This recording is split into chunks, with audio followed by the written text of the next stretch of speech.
ሰላም ሰላም የተወደዳችሁ ውድ ቤተሰቦቻችን እንደምን አላችሁ? ይህ ጊዜ ነው።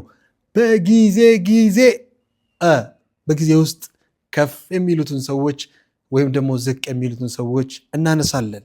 በየቪዲዮዎቹ ስሜቶቻቸውን እንጋራለን። ይህ ጊዜ ነው። በጊዜ ሰብስክራይብ አድርጉ፣ ላይክ ሼር እንዳይረሳ። ይህ ድንቅ 24 ሚዲያ ነው። ከሌሎች ፕሮግራሞች በተጨማሪ እንግዲህ ይህንን ወደ እናንተ ስናደርስ እጅግ በጣም ደስ እያልን ነውና እናንተም ደግሞ ይህንን ፕሮግራም ወደዳችሁን በኮሜንት ላይ እንድትጽፉልን በአክብሮት እንጠይቃለን። ወደ እንግዲህ ዛሬ ወደ ያዝንላችሁ ወደ መጀመሪያ ቪዲዮ አለፈን። የመጀመሪያ ቪዲዮአችን እንግዲህ አዶናይን በተመለከተ ነው። አዶናይ በቅርብ ጊዜ ወደ ዝና ማማ ከመጡት ወጣቶች መካከል አንዱ ነው። በነገራችን ላይ አዶናይ ይመቸኛል። አዶናይ ቀድሞውኑ ስራዎቹን እከታተላለሁ። ከመጀመሪያውም ጀምሮ በጥቂቱም ቢሆን እከታተላለሁኝ። አሁን ደግሞ እንግዲህ ያው ጊዜ ከፍ ሲያደርግ ማለት ነው ሁሉም ሰው እንዲህ ብሎ ያያልና አዶናይ ይመች ብለናል። እያጣጣመው ይመስላል።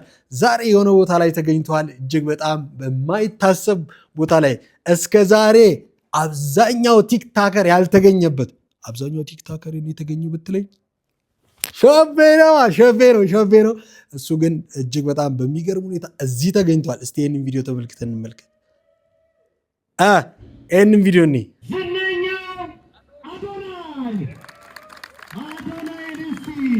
የመቻ አባቴ እንግዲህ እንደምታዩት ጦር ኃይል መካከል ተገኝቷል።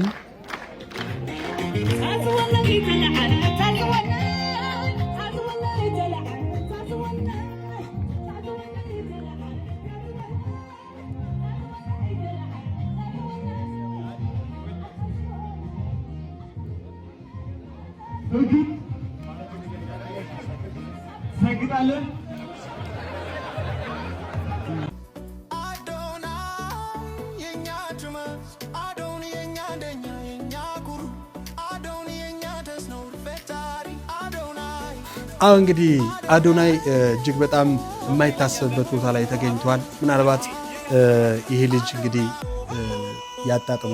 ያጣጥሙ ምትሉ እስቲ ያጣጥመው ብላችሁ ጻፉ ከስር።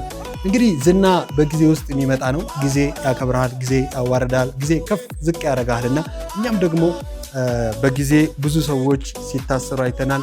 በጊዜ ብዙ ሰዎች ዝናቸውን በጥቁር መኪና ሲያጣጥሙ አይተናልና የአዶናይን ያህል ግን አላየንም። እጅግ በጣም አጭር በሆነ ጊዜ አዶናይ ምን ሆኗል? ከፍ ብሏል ማለት